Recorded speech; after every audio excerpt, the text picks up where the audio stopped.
Hello everyone.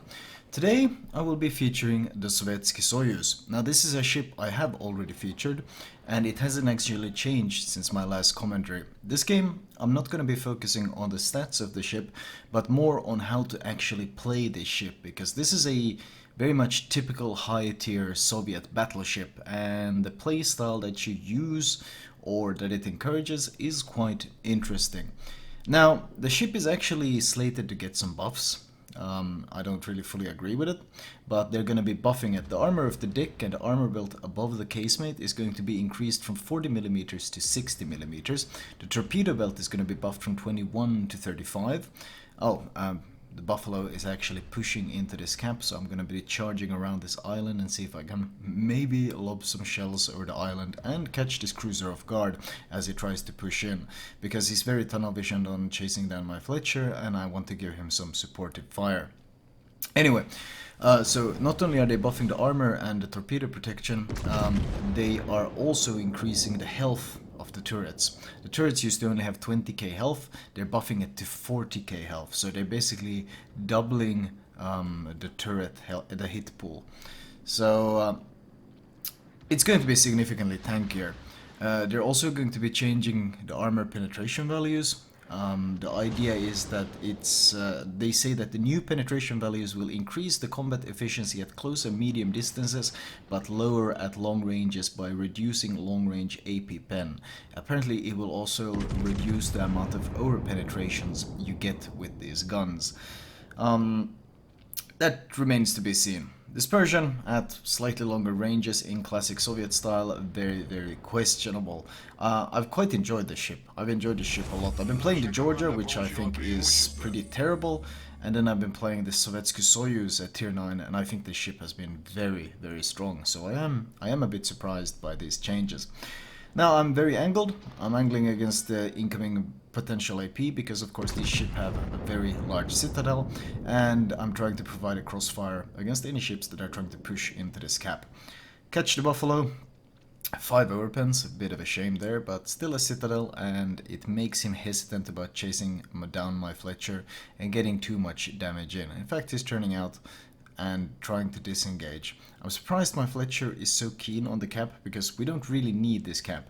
We're getting B, we're getting C if we look at the minimap. In fact, we got some battleships kind of suiciding over there, but we have a lot of control, so there was really no need for him to charge in, especially as we were not really in a position to support him. Buffalo making another turn, I predict the turn, and another big hit on him. He is about to get undetected, but there are planes going down there.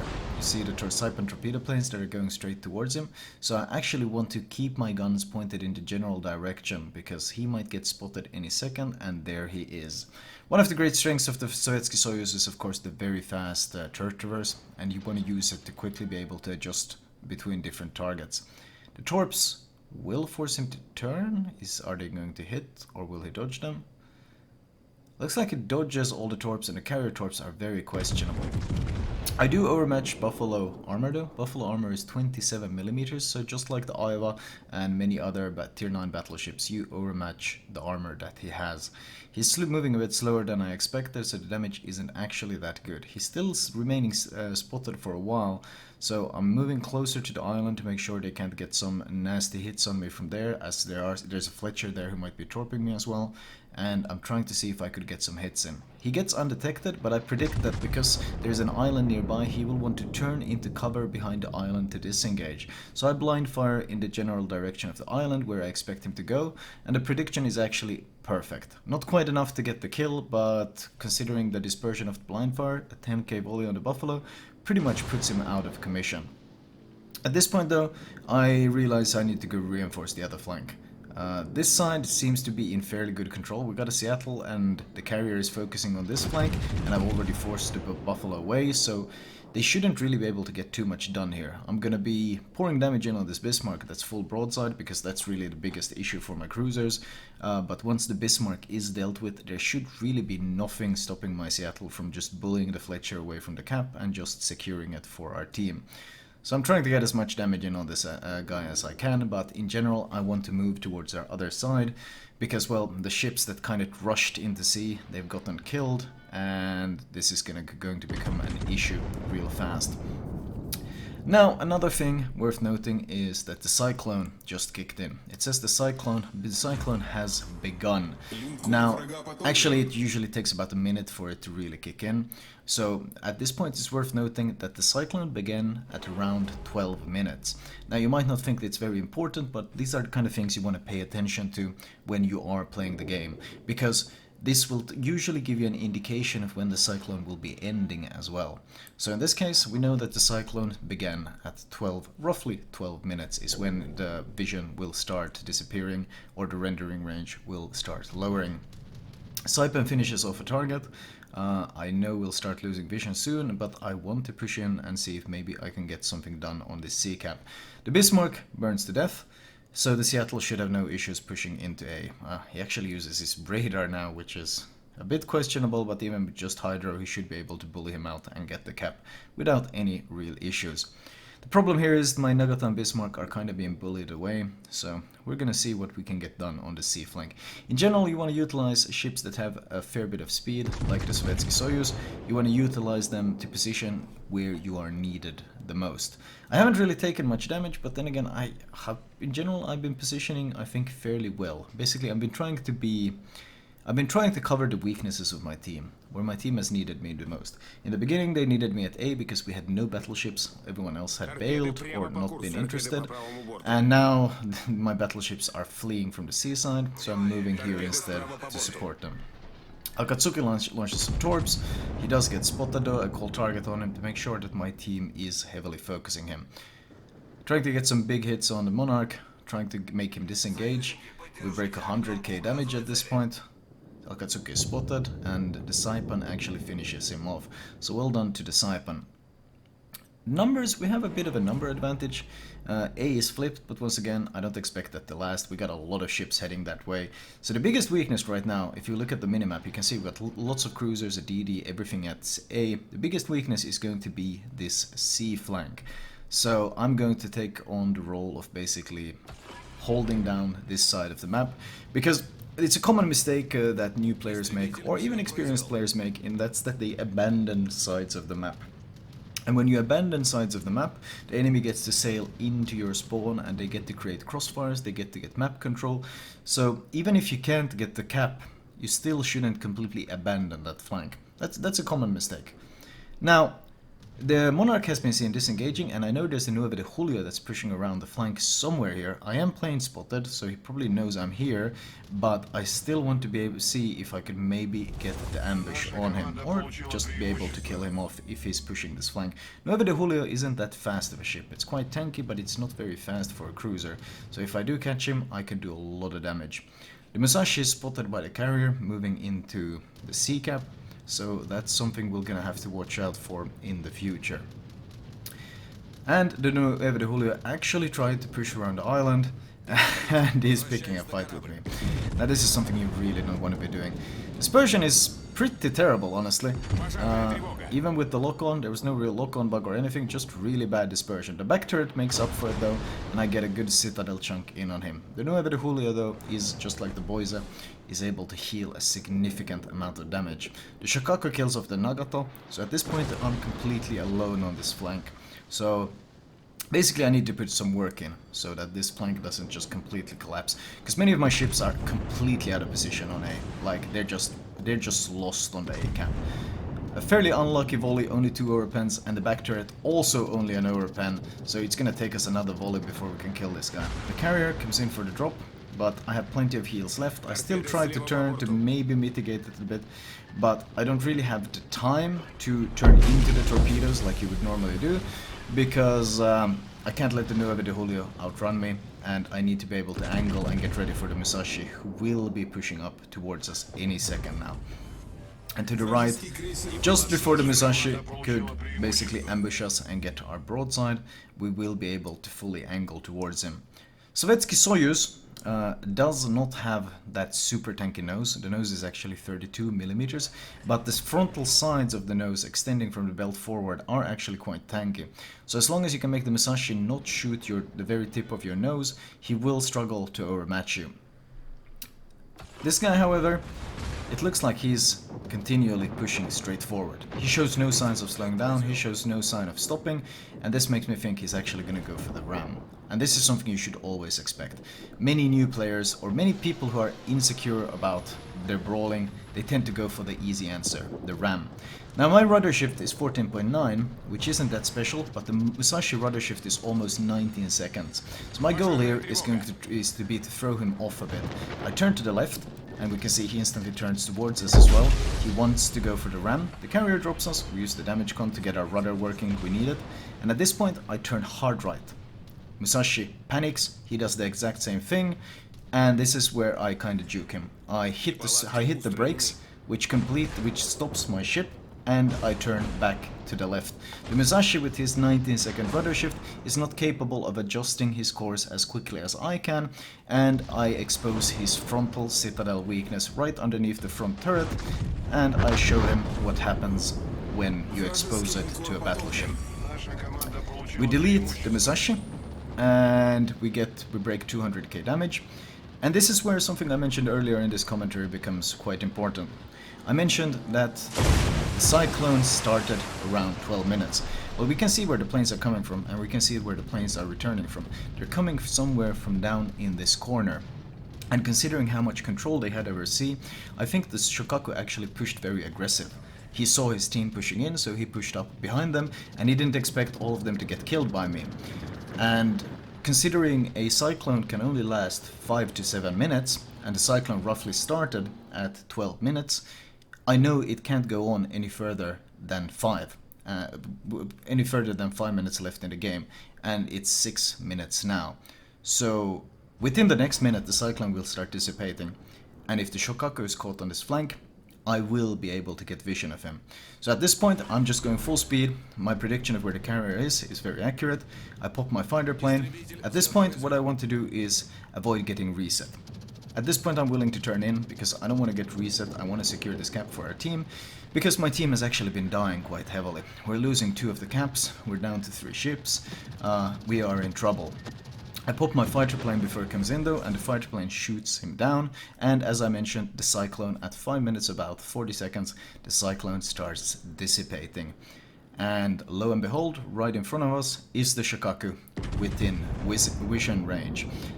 If we hadn't known, if we hadn't taken into account when the cyclone can end, well, we might have been sailing around in the blind for many minutes, because we didn't really know, and it might not even have been worth going to chase this guy, because if we go and chase this guy, we kind of have to abandon good map positioning, we have to abandon the caps like the B cap, and we have to commit a lot of time to hunt down and kill this guy.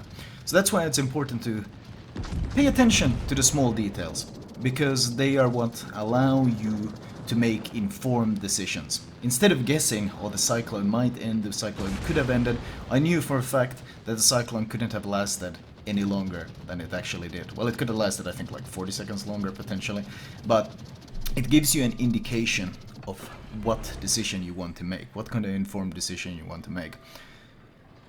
Trying to get some shots in on the Shokaku. The dispersion seems okay-ish. I'm not sure, am I leading too little? I might not be leading enough. I get 3 overpens though, which is also kinda unfortunate.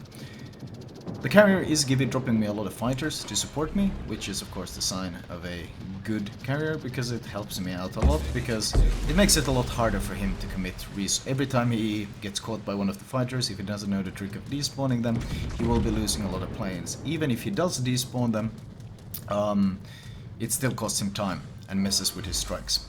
I catch the Shokaku with a double citadel. Finally the aim is on point, or the dispersion, probably a bit of both I would assume. And by finishing him off we get 255,000 damage. He's got a fighter squad left, but I still have my patrolling, or an attack squadron left, but I still have my attacking fighter squad. He also eats some flak coming in, because the AA on the ship isn't really that impressive. The Kreml has great AA. The Sovetsky Soyuz, not that much. Luckily, it's a tier 8 carrier, and he actually aggroes my fighter again. I popped the damage con. I'm not entirely convinced this is the best decision. I popped the damage con with the expectation that my fighter squad will finish off the attack aircraft, but it actually left two of them alive, so he might be coming back in for a strike and I won't have the damage con available. He's wasting a bit too much time there though, and it will most likely not be an issue. I'm gonna have to deal with two battleships though, a Nelson and Alsace.